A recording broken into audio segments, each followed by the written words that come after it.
What's up, YouTube? It's your boy, YusofPlays. We are here with another edition of YusofPlays for the pickups since my last video, I believe in September. And this time, it was October. We've got a very special guest with us, visiting all the way from, I won't say the city for his privacy, and coming to us in San Francisco is my good friend, Demir, and not only a fan of YusofPlays, which I appreciate deeply within my heart, but also the all-time leader in guest appearances. So our superstar is here, and he's going to be assisting me with the video by doing some deep production on this, in the sense that he'll be handing me the games off screen. So thank you, Demir, and our good friend Stuart is also here with us visiting. We've had a great time, so excuse any slip-ups because I've quite frankly been exhausted from 4 days of non-stop touring of the best city in this country.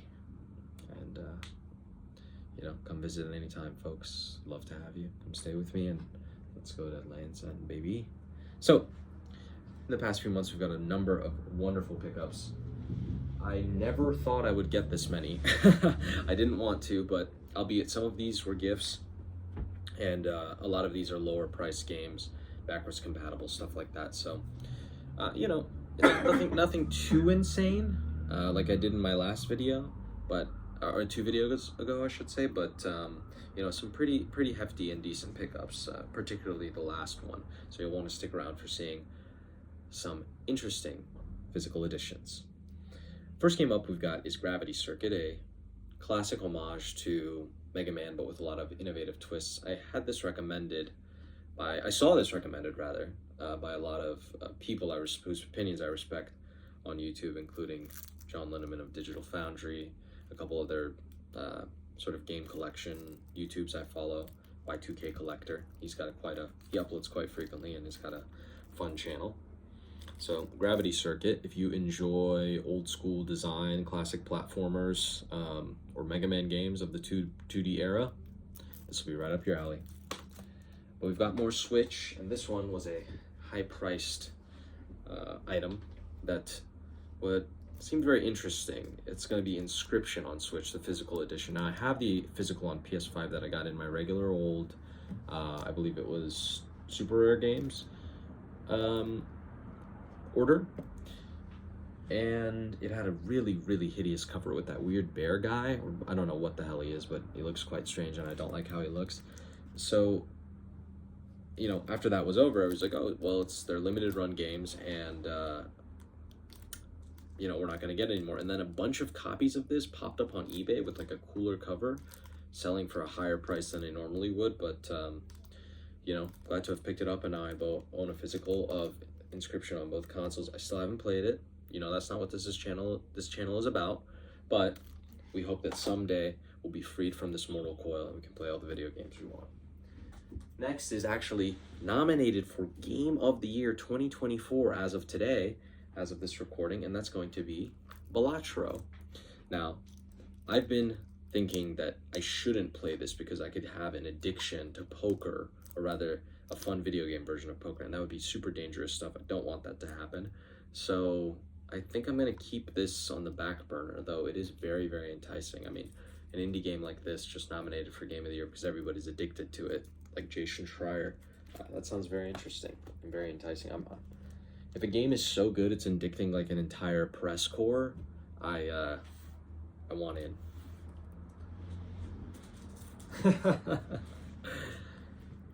Please release your physicals in North America, people. Please release North American editions. But if you do release a huge trilogy, if you release a multi-game collection, put everything on disc. And I think that's what was done with the Mafia trilogy. I may be incorrect, but after reading one forum post, I believe that this is complete on disc Mafia trilogy, all 2 Mafia remasters, and Mafia 3 Definitive Edition.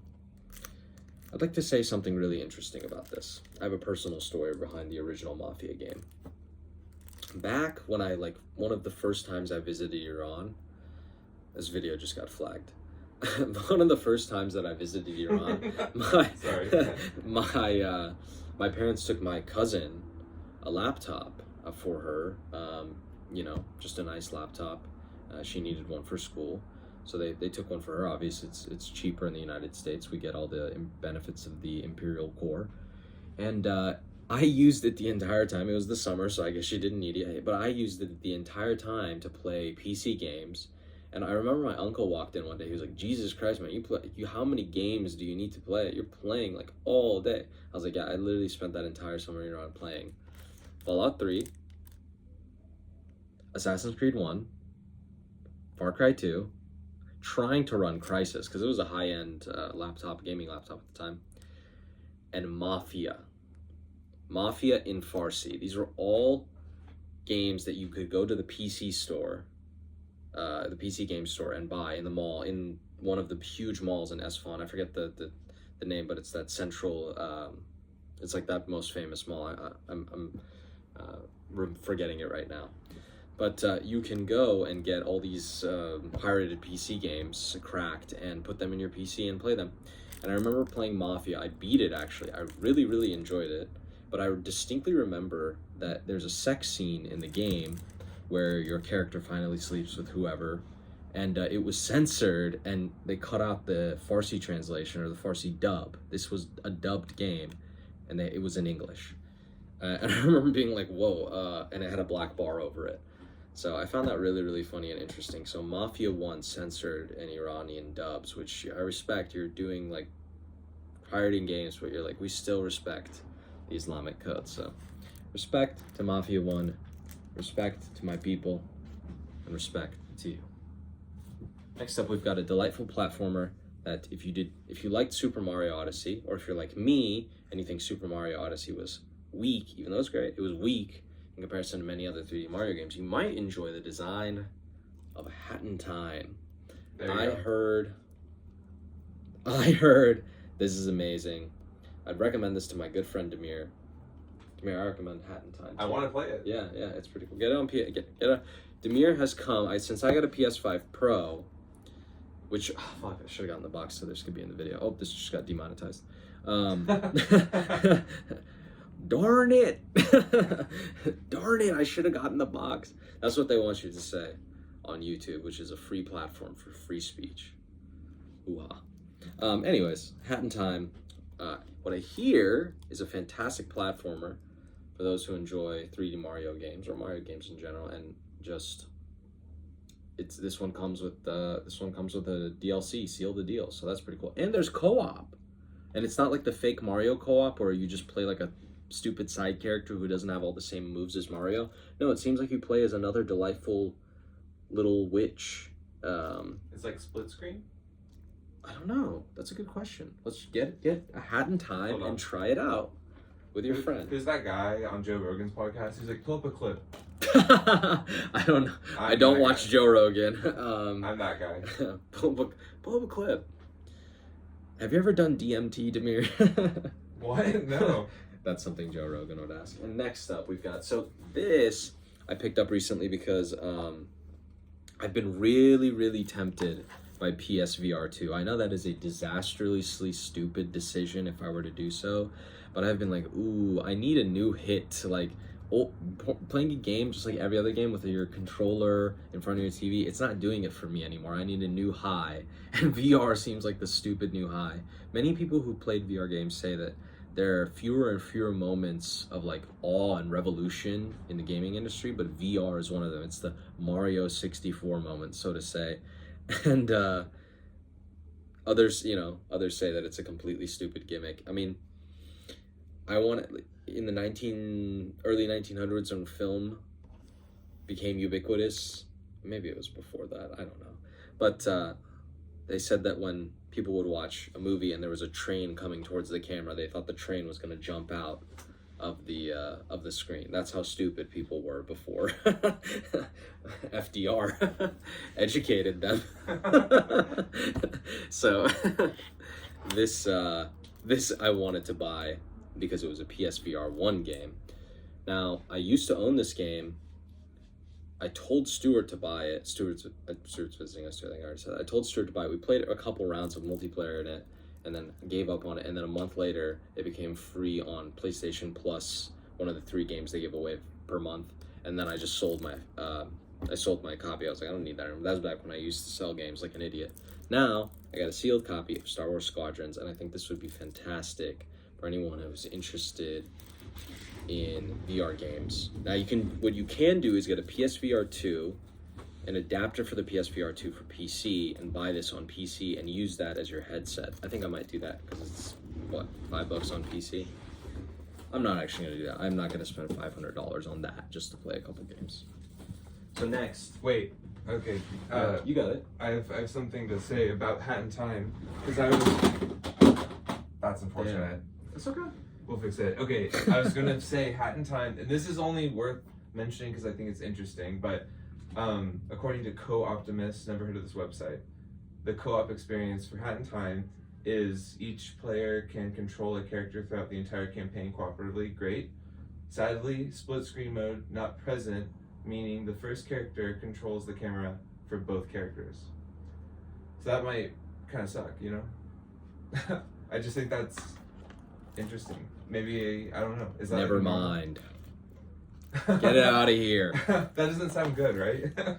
I mean, it sounds like your equal characters, it's just that you're sort of tied to the first character. You can't really super go off on your own. You have to be within frame.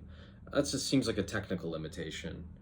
Which is unfortunate. I don't know what the standard camera is like, though. Yeah. Like, I know it's third person, but how is that even possible to play as like a second character? Well, Like I'm gonna open it up when we try it tomorrow.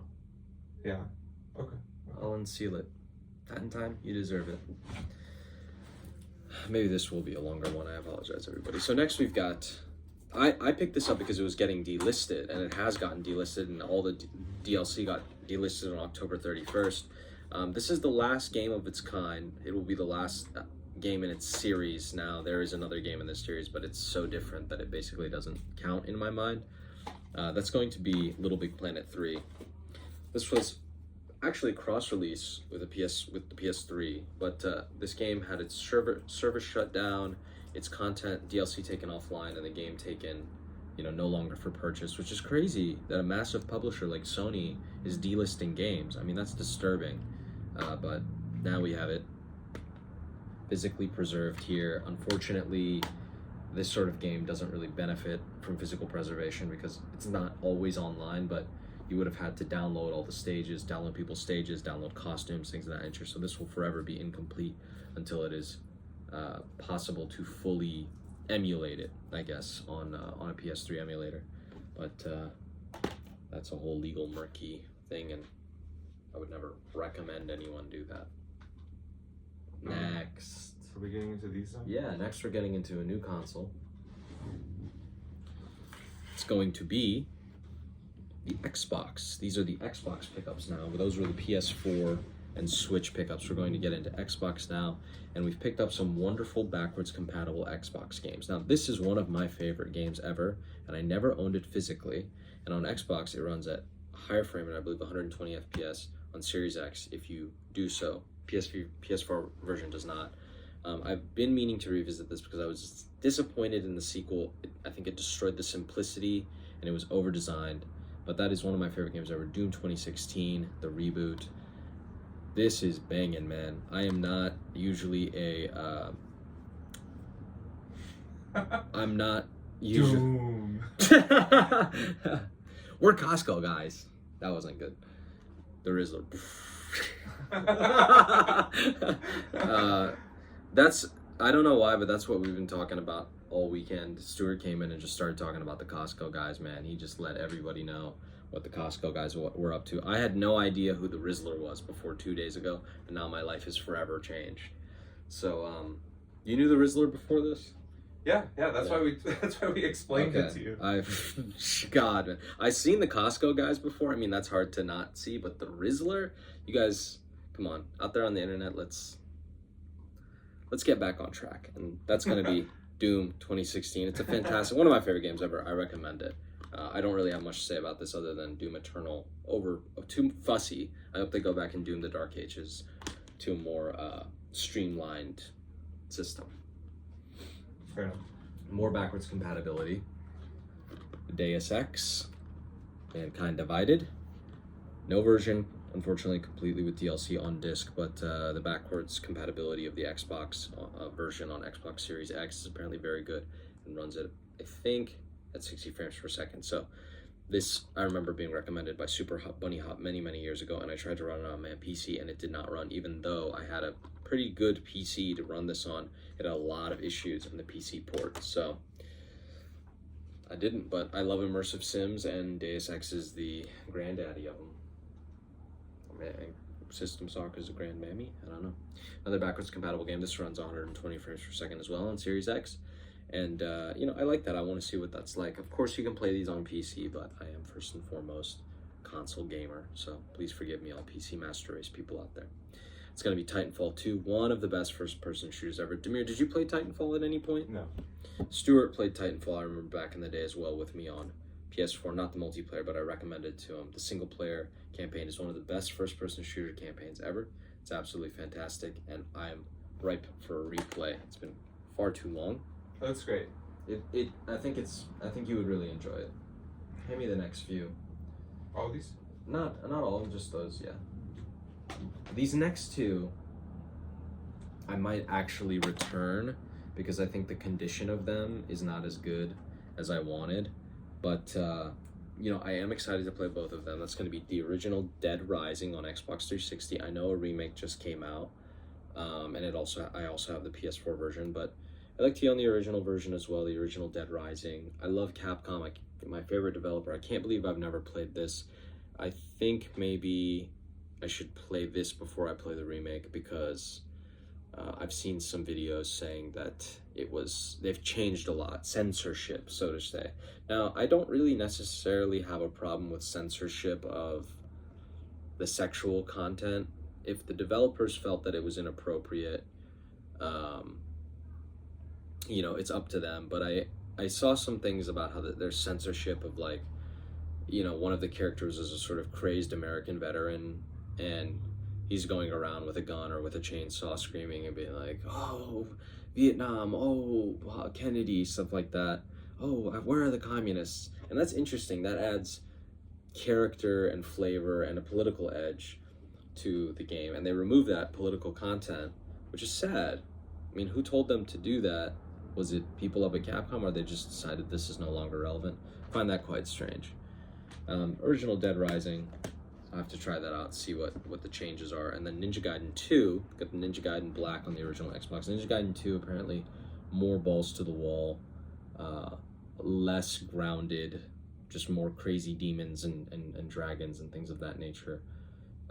So these are tough as nails action games, and I don't think I have the time or the space to do that in my life. I'm still not getting through Dark Souls 2.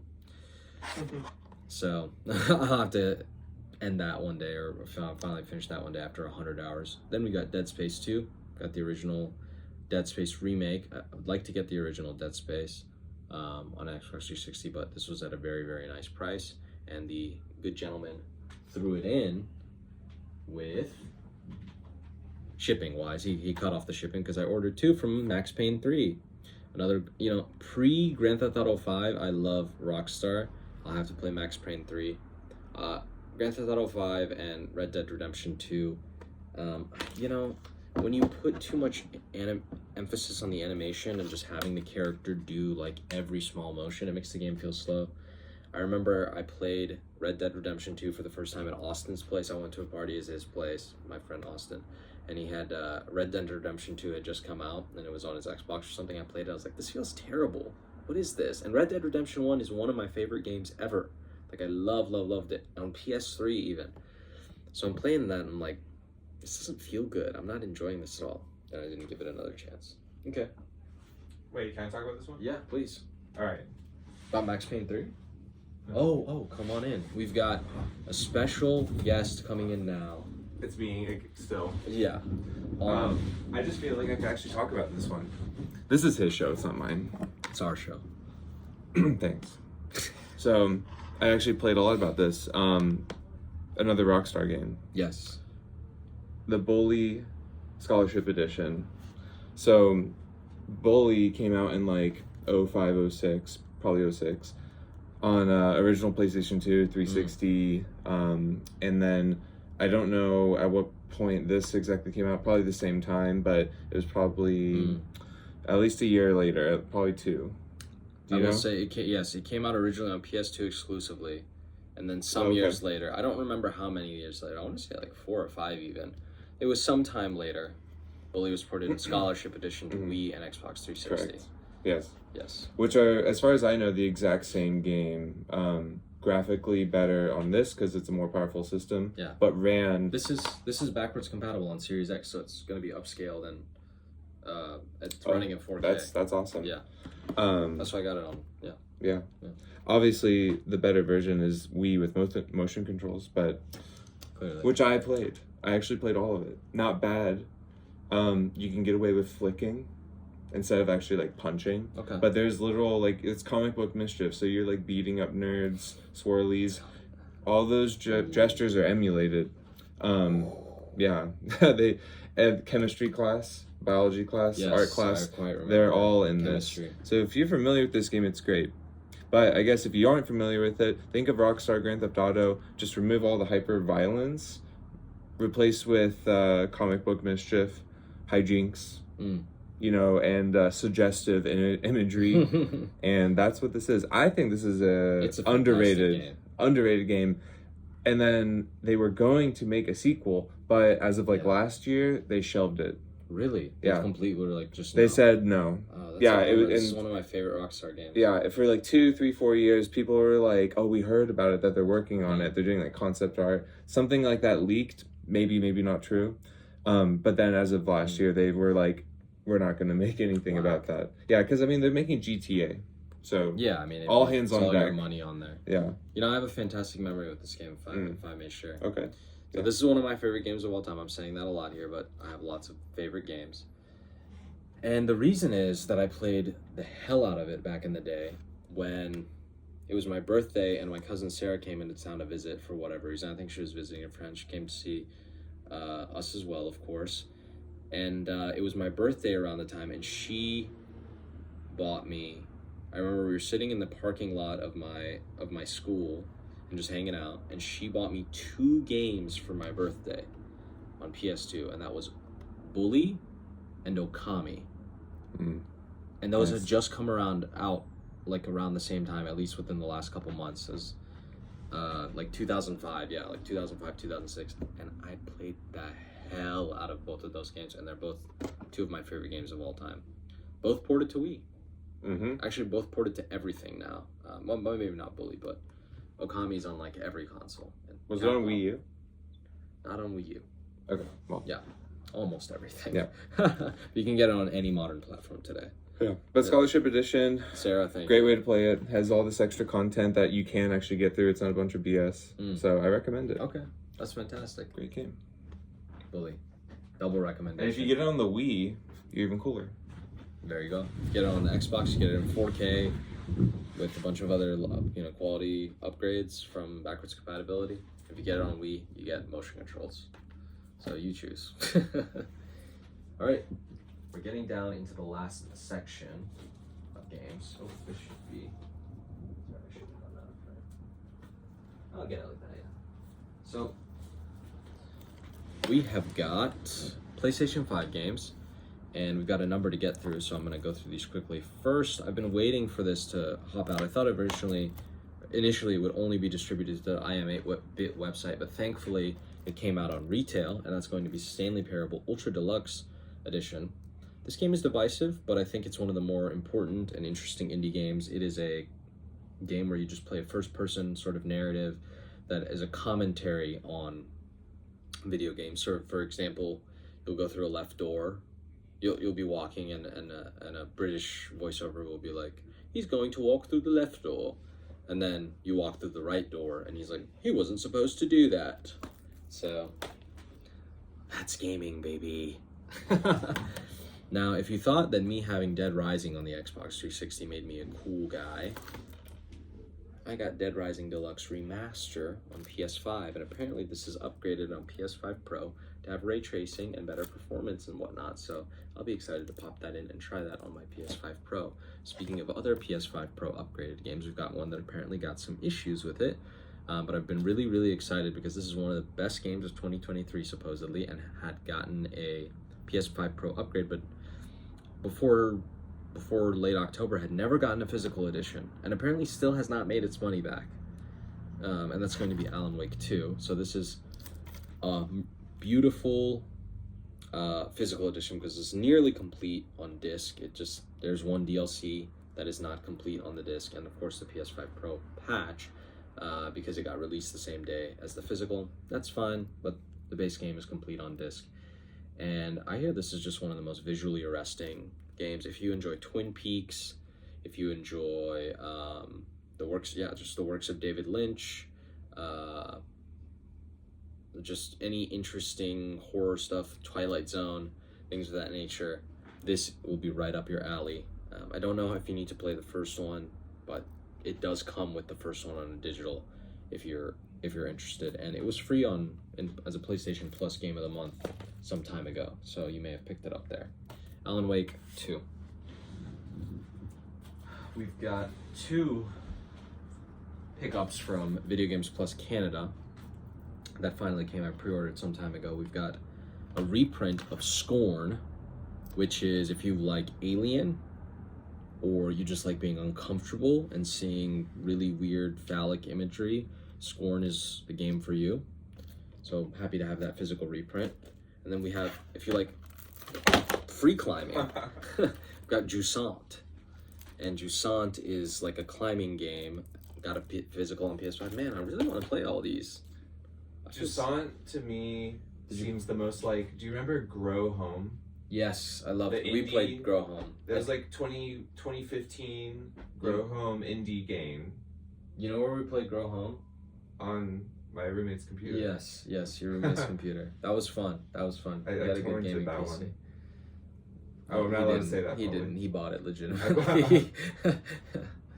I saw him click buy and pay with his card.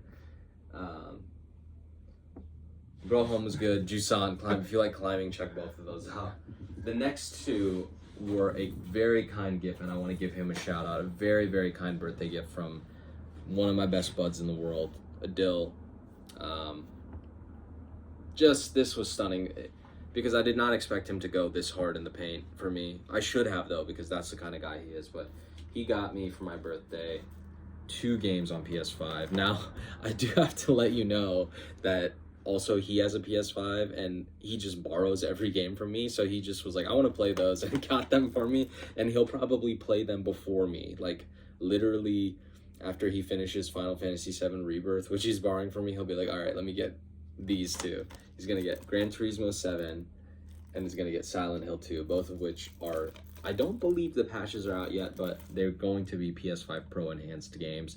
This in particular, Gran Turismo 7, I've heard that one of the craziest experiences you can have in gaming is playing this with VR, PSVR 2, and like one of those wheels, one of those gaming wheels. I hear that is one of the most lifelike, insane experiences you can have, and I would love to do that. Even though I don't know anything about racing, I'm not a car guy at all. I barely know how to drive, but that just seems sick. And then of course the new Silent Hill 2 remake, released to a lot of fanfare. Everybody thought Bloober Team was going to do a horrible job, but they did great. So I'm excited to play that as well. Oh, I can talk about this one. Yeah? Let me get those. Oh. Actually, yeah, come in here and please talk about Cocoon. Now, I did play back when I had Game Pass, which you should cancel if you haven't.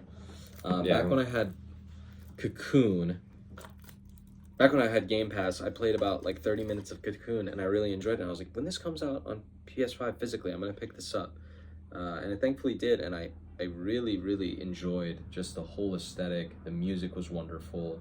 I love the air of mystery, and I love the way that it designs puzzles. Yeah. You just beat this, right? I just beat it. Wow. Last week. On Switch? No, on Game Pass. On Game Pass. Yeah. Great. So I got full 60 in case there was a difference. No, There is. I would have gone out of my way to play this game. In a way, I'm kind of glad I didn't buy like a full $40 copy or whatever, like these special distributors would make. You can get that for $35, I think. I It's guess not bad. tax, you know, I say that $35 Yeah. because I got through Game Pass. Then again, I'm paying $18 a month. Well, but you get multiple games. But yeah. I'm glad I didn't though, just because of the length of the game. But that's what helps make it better. Yeah. If you ever played a game like Pan, that's also Pan. it's a good indie game. It's just like this. It's just like isometric puzzles. Okay. Sick. Aesthetically though, this is a very superior game. Very high quality. And if you're not familiar, it's about like the worlds that exist in worlds, and you can like go in and out of those worlds that you can carry on your back and solve it. The end of the game is makes you think. It's very much got that I Am Pirna charm. My favorite. Yeah. My favorite publisher. You know, like that high art kind of thing. Visually stunning. Yeah. I think that's what they're really good for. I recommend it. Cocoon. Demir recommended. Yeah. YusofPlays recommended too.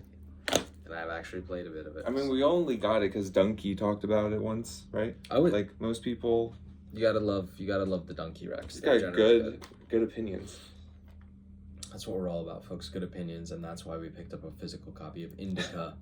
This is a religious narrative adventure where you play as, I believe, a nun, just going through and having a visually arresting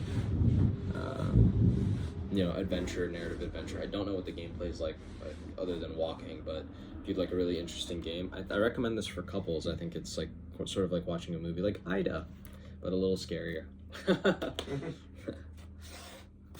And speaking of Max Payne, which we saw earlier in the episode, I also got an indie game that is an homage, an homage to Max Payne. A lot of indie games are sort of evolutions of playing one of their favorite games, which I find beautiful. It means that a lot of the times you don't get something completely new. Like, it's always a great feeling to play something where like, I have never played anything like this. This hasn't totally no precedent. But it's also good that there's lots of indie games where you're like, if they kept making this game, this very popular AAA game that there hasn't been a new entry in the series for many years, and we had all our contemporary design conventions, what might it be like? And that's what El Paso Elsewhere does with Max Payne. So I find that really interesting, and I heard this game has a really strong voice of its author, so that's exciting. I look forward to playing that one, even though I've never played a Max Payne. I played it on PS2 like when I was a kid, like at somebody's house, but never played Max Payne in depth, so gonna have to check that out. And finally, mercifully, we have got the best game of 2023 according to everybody, that finally got a physical edition, and thankfully I figured you could still order. I thought it was sold out, but it was not, so I picked it up, and I'm very, very excited to play this one day with my friends. I think if you pick this up on PS5, we should play it together, my man. And I might also play it with the producer of the show, Ames. It's super in depth. That's going to be Baldur's Gate 3. Picked up the physical on PS5, and it is a hefty boy. It only came in the special edition. But there's nothing really I can say about this game that hasn't already been said, mostly because I have not played it, but also because I have never really enjoyed any CRPG that I've ever played. I find them incredibly complex. I tried to play Planescape Torment, and I was just like, man, there's way too much going on. The original Fallout 1 and 2, I'm not good at those things, man. I'm not smart enough for that. So, and I don't have enough time to learn. So I've never been an RTS guy. I've never been a CRPG guy, but I think I'm looking forward to playing this finally on consoles. Those are for dummies such as myself, and I'm looking forward to playing Baldur's Gate 3. Maybe I'll do a solo run and then play it with other people, but if Demir gets it and Stuart gets it enough time to play with me for a first playthrough, I would love to play Baldur's Gate 3. So that, my friends and my beautiful people, is all my pickups. We've got about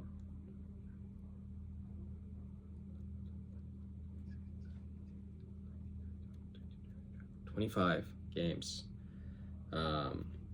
Probably not wise to count at the end of your video, but 25 beautiful games in 35 minutes. So thank you so much for joining me in the episode of YusofPlays recorded live in front of a studio audience.